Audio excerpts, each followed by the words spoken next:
ಒತ್ತಡಕ್ಕೆ ಮಣಿಸಲಿಕ್ಕೆ ಪ್ರಯತ್ನ ಮಾಡ್ತಾ ಇದ್ದಾರೆ. ಇದು ಪರಿಸರ ಸ್ನೇಹಿ, ಇದರಿಂದ ಏನು ಆಗುವುದಿಲ್ಲ ಅನ್ನೋದೆಲ್ಲ ಕೂಡ ನಮ್ಮ ಮಕ್ಕಳಿಗೆ ಯುವಕರಿಗೆ ತಿಳಿಸ್ತಾ ಇದ್ದಾರೆ. ಸೊ ಅದಕ್ಕೆ ನೀವೆಲ್ಲರೂ ಕೂಡ ನಿಮ್ಮ ದೇಹ, ನಿಮ್ಮ ಮನಸ್ಸು ಯಾವುದಕ್ಕೂ ಕೂಡ ಮಾನಸಿಕವಾಗಿ ಧೈರ್ಯವನ್ನು ಕಳ್ಕೊಳ್ಳುವಂಥ ಕೆಲಸ ತಾವು ಮಾಡಬಾರ್ದು. ಇವತ್ತು ನೀವೆಲ್ಲ ನಿಮ್ಮ ಸ್ನೇಹಿತರನ್ನ, ಇಲ್ಲಿ ಬಂದಿರುವಂಥ ಎಲ್ಲ ನನ್ನ ಯುವಕರು ಮತ್ತು ನನ್ನ ತಂದೆ ತಾಯಿಂದಿರು, ಯಾರೋ ನಿಮ್ಮ ತಂದೆ ತಾಯಿಂದಿರಿದ್ದಾರೆ, ಅವರೆಲ್ಲರೂ ಕೂಡ ಸರ್ಕಾರದ ಪರವಾಗಿ ನಾನು ಮನವಿ ಮಾಡ್ಕೊಳ್ತಾ ಇರೋದು ಏನಪ್ಪಾ ಅಂದರೆ, ನೀವು ಇದನ್ನ ನಿಮ್ಮ ಗೌರವ ಹೋಗ್ತದೆ ಅಂತ ನೀವು ಮುಚ್ಕೊಳ್ಳೋಕೆ ಹೋಗಬೇಡಿ. ಎಷ್ಟು ದಿನ ನಿಮ್ಮ ಮಕ್ಕಳ ಹವ್ಯಾಸವನ್ನ ಮುಚ್ಚಿಡ್ತೀರೋ ಮುಂದೆ ನಿಮ್ಮ ಭವಿಷ್ಯ ಹಾಳಾಗ್ತದೆ. ಆದ್ದರಿಂದ ಗುಟ್ಟಾಗಿ ನೀವು ಅದನ್ನ ವಿರೋಧವನ್ನು ಮಾಡಿ ನಮ್ಮ ಪೊಲೀಸರನ್ನ ವಿಶ್ವಾಸಕ್ಕೆ ತೆಗೆದುಕೊಂಡು, ನಮ್ಮ ಪೊಲೀಸರು ಮೂಲವಾಗಿ ಎಲ್ಲಿಂದ ಬಂತು ಅಂತ ಕಂಡುಹಿಡಲಿಕ್ಕೆ ನೀವು ಅವ್ರಿಗೆ ಸಹಾಯ ಮಾಡಬೇಕು. ನೀವು ಅದನ್ನ ಪೊಲೀಸರಿಗೆ ತಿಳಿಸಿ ಅಂತೇಳಿ ನಿಮ್ಮ ಮಕ್ಕಳಿಗೆ ತೊಂದರೆ ಆಗಲಿಕ್ಕೆ ಇಲ್ಲ, ನಿಮ್ಮ ಮಕ್ಕಳ ಹೆಸರನ್ನ ಗುಟ್ಟು ಮಾಡಲಿಕ್ಕೆ ನಮ್ಮ ಇಲಾಖೆಯವರು ಅವಕಾಶ ಕೊಡದೇ ರೀತಿಯಲ್ಲಿ ನಾನು ಅವ್ರಿಗೆ ಮಾರ್ಗದರ್ಶನವನ್ನು ಕೊಡ್ತೇನೆ. ನೀವು ಸೀಕ್ರೆಟ್ ಆಗಿ ನಮ್ಮ ಪೊಲೀಸ್ ಇಲಾಖೆಗೆ ಏನು ನಮ್ಮ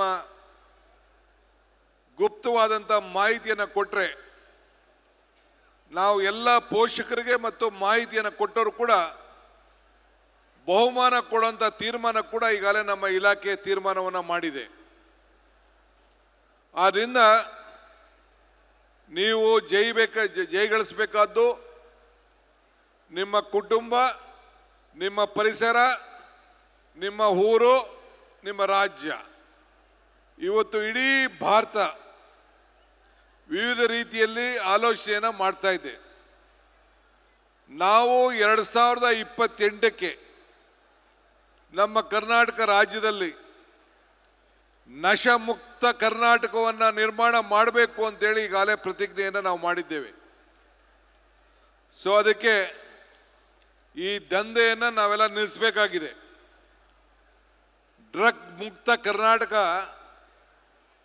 ಕೇವಲ ಕರ್ನಾಟಕದ ಘೋಷಣೆ ಅಲ್ಲ, ಇದು ಇಲ್ಲ ಸರ್ಕಾರದ ಘೋಷಣೆ ಅಲ್ಲ, ಪ್ರತಿಯೊಬ್ಬ ಕನ್ನಡಿಗರ ಸಂಕಲ್ಪ ಇದು. ಆ ಸಂಕಲ್ಪಕ್ಕೆ ನೀವು ಕೈ ಜೋಡಿಸಬೇಕು.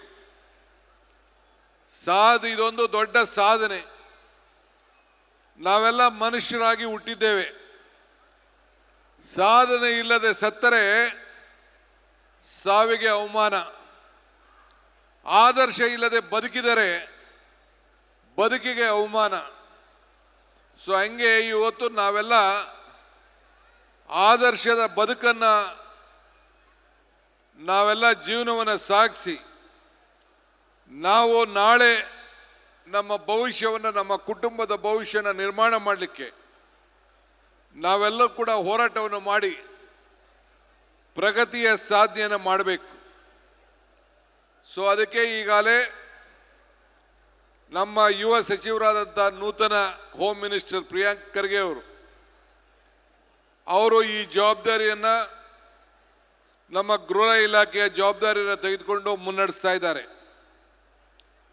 ಅಮಲು ಪದಾರ್ಥಗಳನ್ನು, ಪಾನ್ ಮಸಾಲ ಮತ್ತು ವಿವಿಧ ರೀತಿಯಲ್ಲಿ ಬೆರೆಸಿದ್ದನ್ನು ನಾನು ಈಗಾಗಲೇ ನೋಡಿದ್ದೇನೆ. ನೀವು ಒಂದು ಸಣ್ಣ ಟೆಲಿಫೋನ್ ಮಾಡಿದ್ರೆ ನಿಮ್ಮ ಮನೆಗಳಿಗೆ ಇದನ್ನು ಒದಗಿಸ್ಕೊಡ್ತಾರೆ ಅನ್ನೋ ಮಾಹಿತಿಯನ್ನು ಕೂಡ ಈಗ ಪೊಲೀಸರು ಕೊಟ್ಟಿದ್ದಾರೆ. ಹೆಚ್ಚಿನ ವಿಡಿಯೋಗಳಿಗೆ ಪ್ರತಿಧ್ವನಿ ಯೂಟ್ಯೂಬ್ ಚಾನೆಲ್ ಸಬ್ಸ್ಕ್ರೈಬ್ ಮಾಡಿ, ಬೆಲ್ ಐಕಾನ್ ಕ್ಲಿಕ್ ಮಾಡಿ.